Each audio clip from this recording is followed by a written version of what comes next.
ஒரு ஊரில் அரசன் ஒருவர் இருந்தார். அதிகாலையில் எழுந்தவுடன் சூரிய உதயத்தை பார்ப்பது அவரது வழக்கம். வழக்கம்போல் அன்றும் சாளரத்தை திறந்த அரசருக்கு ஏமாற்றம். சூரிய உதயத்துக்கு பதில் அவர் கண்களில் ஒரு பிச்சைக்காரன்தான் தோன்றினான். போயும் போயும் இவன் முகத்தில் தான் விழிப்பதா என்று கடும் வெறுப்புடன் திரும்பினார் அரசர். திரும்பிய வேகத்தில் சுவற்றில் அவரது தலை அடிபட்டு ரத்தம் கொட்டியது. வலியோ பொறுக்க முடியவில்லை. அத்துடன் கோபம் தலைக்கேறியது. பிச்சைக்காரனை இழுத்து வருமாறு கட்டளையிட்டார். காவலர்கள் அவனை இழுத்து கொண்டு வந்து மன்னர் முன்னே நிறுத்தினர். அரச சபை கூடியது. தனது காயத்துக்கு காரணமாக இருந்த அந்த பிச்சைக்காரனை தூக்கிலிடுமாறு தண்டனையும் கொடுத்தார். பிச்சைக்காரன் கலங்கவில்லை. கலகலவெனச் சிரிக்கத் தொடங்கினான். சபையில் இருந்தவர்கள் திகைப்புடன் விழித்தனர். அரசனுக்கோ கோபம் கட்டுக்கடங்காமல் போய்விட்டது. பைத்தியக்காரனே, எதற்குச் சிரிக்கிறாய் என்று ஆத்திரத்துடன் கேட்டார்.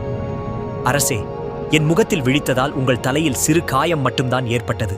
ஆனால் உங்கள் முகத்தில் நான் விழித்ததால் என் தலையே போகப் போகிறது. அதை நினைத்தேன், சிரித்தேன் என்றான். மன்னன் தலை தானாகவே கவிழ்ந்துவிட்டது. அரசன் தனது தவறை உணர்ந்து தண்டனையை ரத்து செய்து பிச்சைக்காரனை விடுவித்தான்.